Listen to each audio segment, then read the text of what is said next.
My name is Dr. Robert Verkerk. I'm the Executive and Scientific Director of the Alliance for Natural Health. My own background in this issue is I'm a scientist. I've long been interested in the way in which humans interact with nature and also with technology. And I think we're probably at one of the most pivotal phases of human evolution. And I think the GM crisis, genetically modified organisms, genetically modified crops, is probably the pinnacle of this issue, because for the first time in our evolution, we see humans playing God, playing with the blueprint of who we are as human beings, and not only who we are as human beings, also how we are able to change, modify the genetic structure of other organisms, microorganisms, plants, and also, of course, animals. And while we've seen a transition in the animals that we eat and the crops that we grow over the last few thousand years, we step up into a new gear as soon as we start treating DNA a little bit like videotape. Despite the fact that the biotech industry is not keen to fund real research on safety studies, we're still seeing a very significant trickle of very consistent studies that show that when you do pretend that DNA is Lego or videotape, by moving genes from unrelated species into another one, you will have a problem.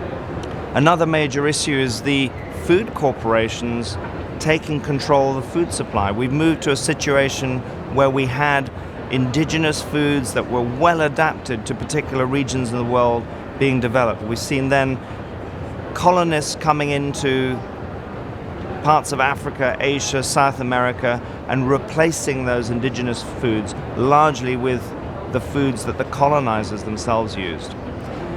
And we now see those countries being forced into a situation where they've become dependent on producing those foods, not only for their own people, but also for export as cash crops. And as a result of that, the corporations have been putting agricultural systems into place that are copycats of what is used in the West. In many cases, they don't work particularly well, and there is a huge cost involved, and that's the loss of indigenous knowledge that has been out there for many, many thousands of years, often not written in text, but passed down verbally, generation to generation. And of course now the attempt to force GM on the people of sub-Saharan Africa, the people of Asia, is just a further development of this same pattern. And it's inspiring to see that the people of Africa and the people of Asia are quite resistant to the adoption of GM.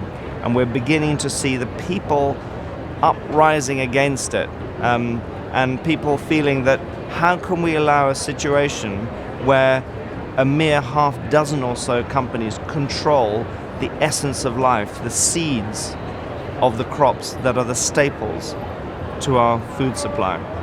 And if we look at the health risks of GM on their own, they're bad enough. If we look at the environmental risks of GM crops on their own, they're bad enough.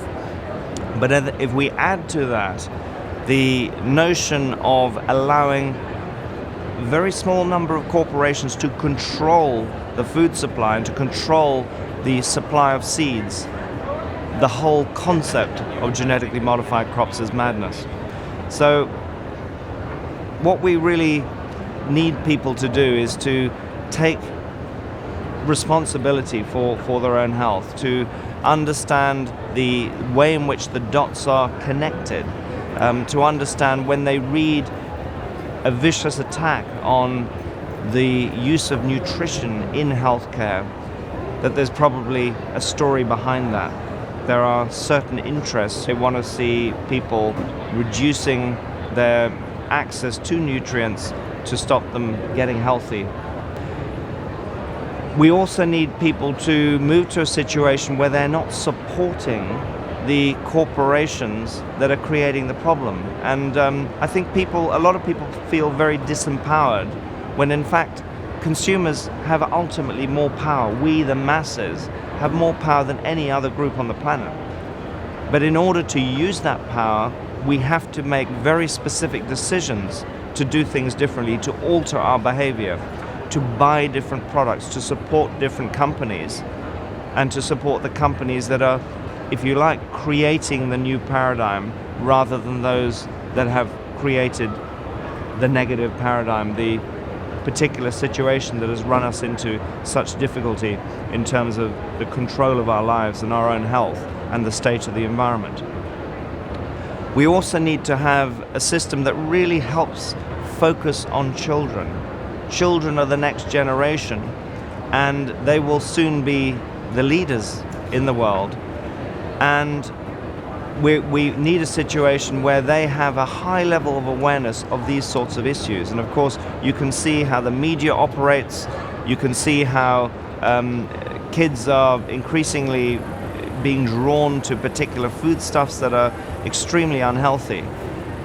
We need the children to have a high enough level of awareness so they can move these issues forward in their own lifetime.